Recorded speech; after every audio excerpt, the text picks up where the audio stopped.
Thank you, darling. It's interesting how the truth can sometimes seem might malleable, depending upon your point of view. Like how those dime novels make you out to be something you're not? Jack, don't be starting trouble. No, he's right. They do tend to exaggerate. Did they exaggerate your part in taking down the Daltons? Well, I was there in the flesh, boy, so I saw what happened firsthand.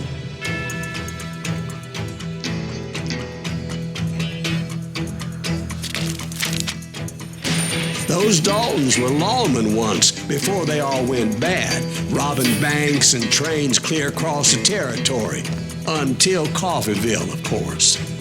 I was one of the citizens who took up arms that day. Fighting on the side of the riot? I did my best, sir. We all did.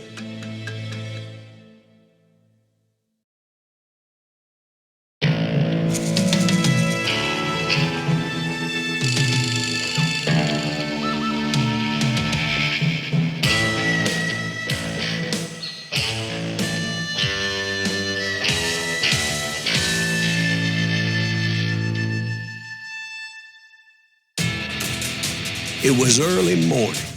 One of my friends was a local gunsmith, and he handed out firearms to anybody who'd take one. You see, the Daltons got it in their heads to rob two banks at the same time. Two banks on the same damn street. It was early morning. One of my friends was a local gunsmith, and he handed out firearms to anybody who'd take one. You see, the Daltons got it in their heads to rob two banks at the same time. Two banks on the same damn street. The story was Bob Dalton's girl was always writing about how he had no ambition. Oh, you're nobody next to Jesse James, she'd say. Finally, the bastard took his brothers to Coffeeville just to shut her up. Right. It's always the woman's fault.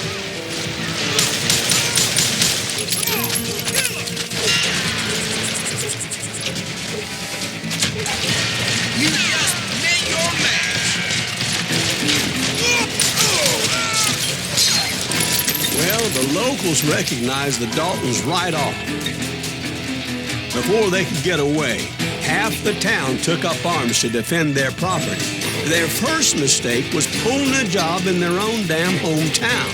The boys grew up in Coffeeville, so everybody knew them. The bank teller tricked them, telling them the time lock on the safe wouldn't open till 9:30.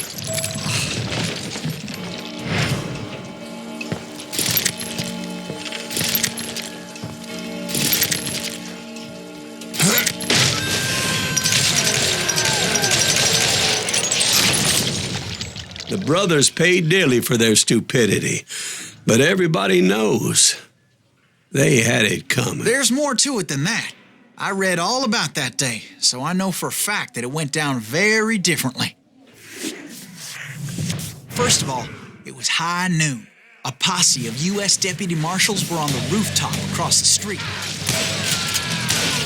Get ready, boys. They're gonna make a move. The lawmen had been tracking the Daltons for months, and now they finally had them dead to rights. Among them was a bounty hunter feared by many a lawbreaker.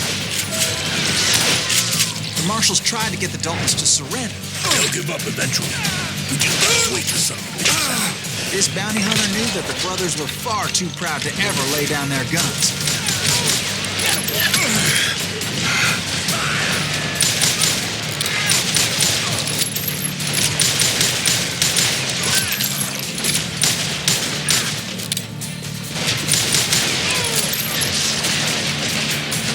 He went in there alone to confront those criminals.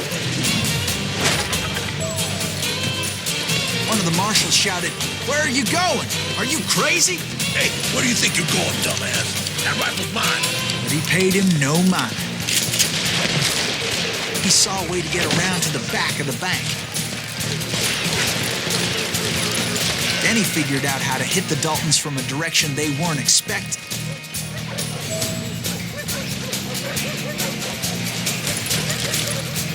From above. Fortunately, a water tower was right there.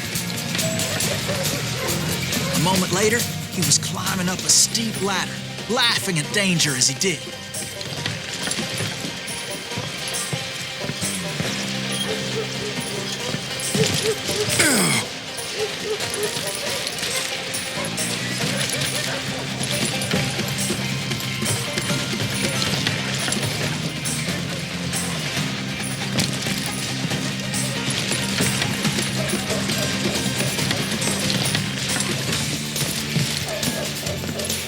Brave men like him who risked their lives to tame this wild country.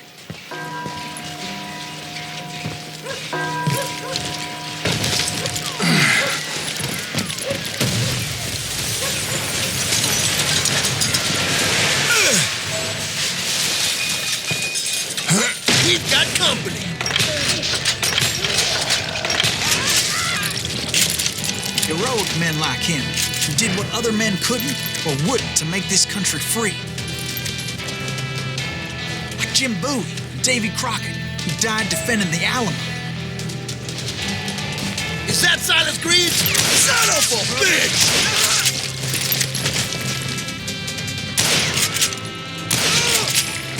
You ain't stopping me.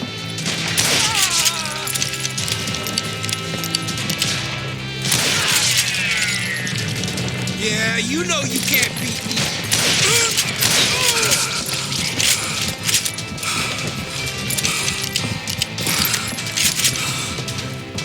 Over there!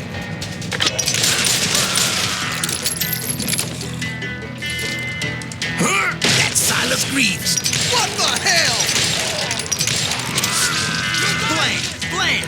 He came away victorious, taking down those thieving Daltons. Can't hide forever.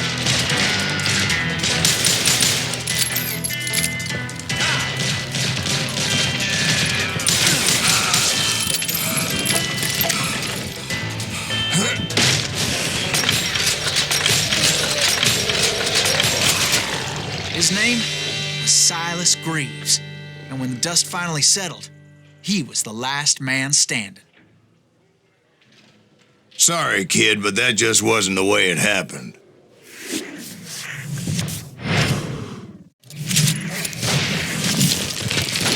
It was early evening, not high noon. Shoot it! Daltons blew up a safe, and were all set to hightail it out of there. I was late to the party, and Coffeyville was already up in arms. Those pathetic deputies surrounding the bank were dropping like flies.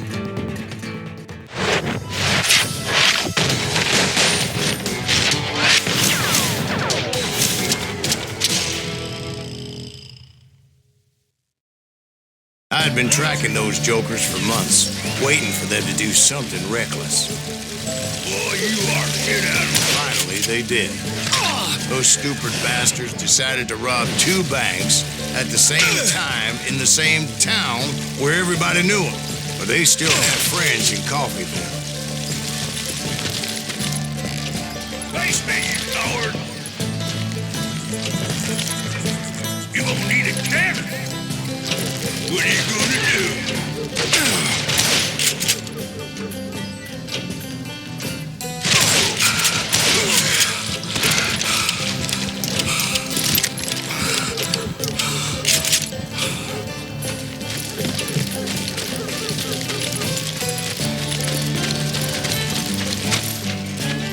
Hey, we got a hero.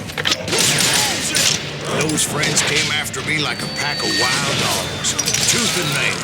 They were coming at me from all directions.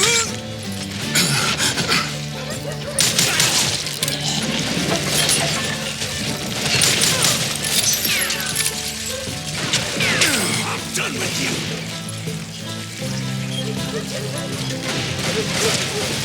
Kill that dickweight!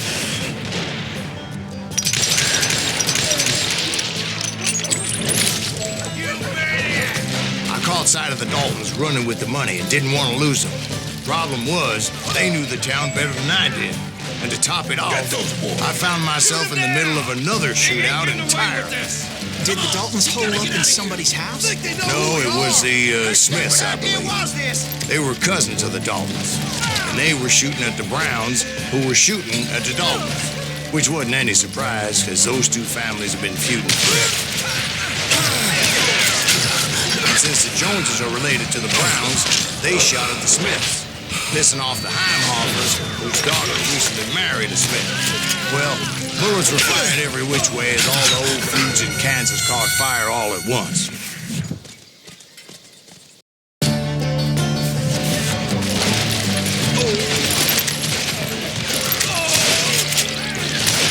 Get those boys! Shoot him down! They ain't getting away with this! We gotta get out of here! I think they know who we are! Stupid idea was stand against the door!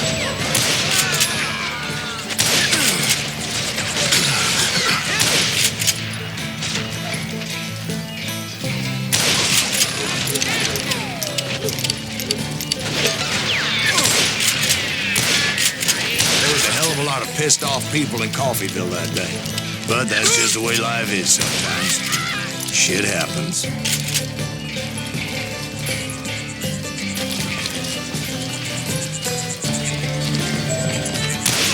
God damn him down!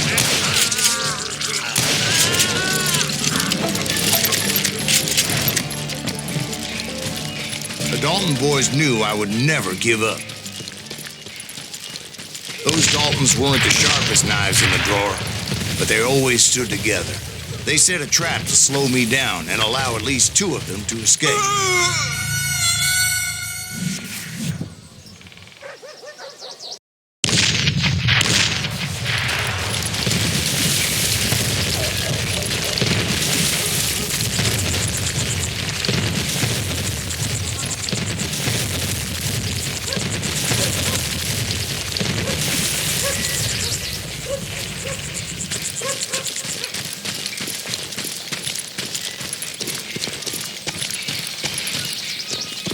It was Emmett, the youngest, and he decided to stand his ground and face me down. I ain't afraid of you, Silas Reeves. This is where it ends for you. He was determined to protect his brothers. I understood how he felt. Taking me on all by his lonesome wasn't exactly a recipe for a long life.